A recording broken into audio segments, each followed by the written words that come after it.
Today we remember Saint Philip Neri in the 16th century when the church was under attack, especially with the Reformation by Martin Luther.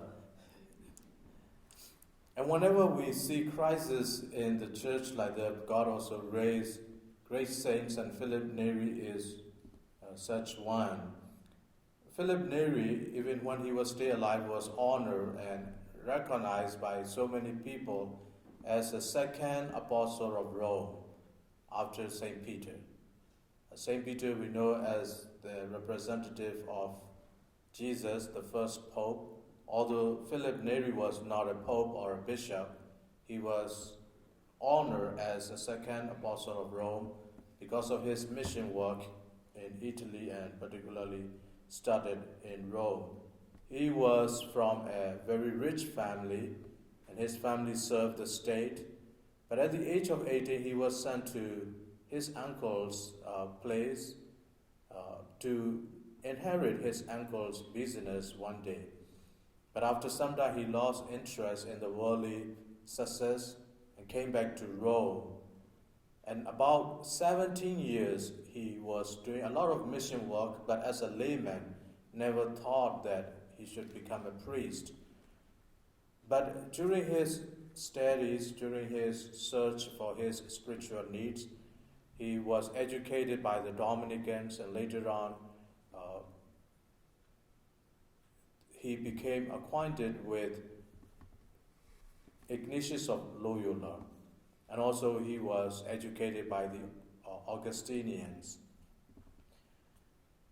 He founded a congregation, the secular priests. They live together as a priest, but they don't have formal vows like the religious, and they are called the Congregation of the Oratory Fathers, the Fathers of the Oratory. He never wanted to be involved in politics, but one time he persuaded Pope Clement VIII to revoke the excommunication and anathema pronounced against Henry IV of France. Henry IV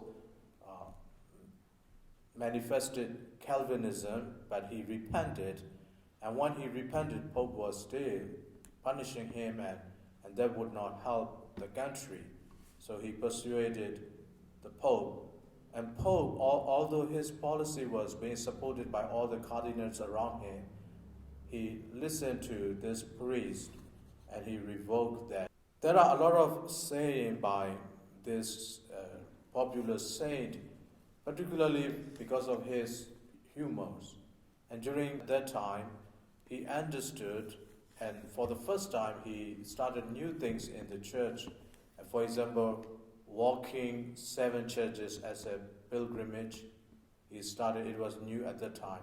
And also he understood that the monastic life will not do much in the world because the monks live in their cloister monastery, and that really do not help the world to be transformed. So he started this idea of really active in the world, at the same time living a holy life. He was a kind of a pioneer in contemplation and active in the church. And now we see all the religious are active. Before, the religious mean you live in your convent or in your monastery, and you have a lot of prayer times and work in the farm, that's all. But now you see priests and nuns, they are involved in many activities like teaching in the schools and so many other things. And he pioneered for that understanding of the mission of the church. I think he really influenced St. John Bosco in 19th century, because if you look at the spirituality of St. John Bosco, you see a lot of things that St. Philip Neri has said. For St. Philip Neri, a happy soul is much easier to strive for holiness than the very downcast one. That is what he understood. So he said, cheerfulness strengthens the heart and makes us persevere in a good life. Therefore, the servant of God ought always to be in good spirit. Even in my own religious life, I have seen some of the priests seems to be very holy, getting up early in the morning and to be in the church 5 o'clock before anybody gets up and doing adoration. But during the day, you don't find joy and happiness and understanding and love and care when you are around those people. I would remember a group of us questioned that. He seems to be very holy, doing a lot of adoration and praying and all the time quite regular with the timetable. But he seems to be not happy with us.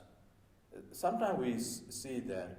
And thus he also, in his preaching, we see, especially with the young people, because people think that holiness is very boring. Holiness is only for the older people. Today we have here our kids here for Mass. St. Philip Neri understood that very well. He said, enjoy your life. He understood holiness is not like close yourself around the four walls and just talk to God and give up everything. No, you can live a very normal life and become very holy. So he said, enjoy your life without offending God. People do not understand that they can enjoy their life with good food and fun and picnics and all these good things, traveling and seeing the world. But just don't offend God by sin. And later on, St. John Bosco literally took that and told his boys in his oratory, he said, run, jump, shout, sing. Do not sin. And children understood that, and we have young saints like St. Dominic Savio, fruit of that spirituality. And also, St. Philip Neri said, there is no purgatory in this world. Nothing but heaven or hell. We are in this world, whether you are happy or you are not happy, there is no in between. Everything that we suffer depends on how much we love to share the suffering of Jesus Christ. And today, Jesus reminds us that when the world is enjoying, when the world rejoices, you will grieve, but your grief will become joy. And many saints have experienced that. They give up a lot of things, but their inner joy is perfect. Think of a lot of martyrs in the first 3 centuries. They were persecuted, but they were not fearful. They were not sad. They were happy to die. That is because of that spirituality that St. Philip Neri shared with us today. So let us always have this understanding, no matter how young you are or how old you are. There is true happiness, even if there are challenges and crises and suffering and pain. Because the joy that we as Christians understand is so different from the worldly happiness and joy. Our joy is enjoy everything that God provides us, abstaining from sin and avoiding not to offend God.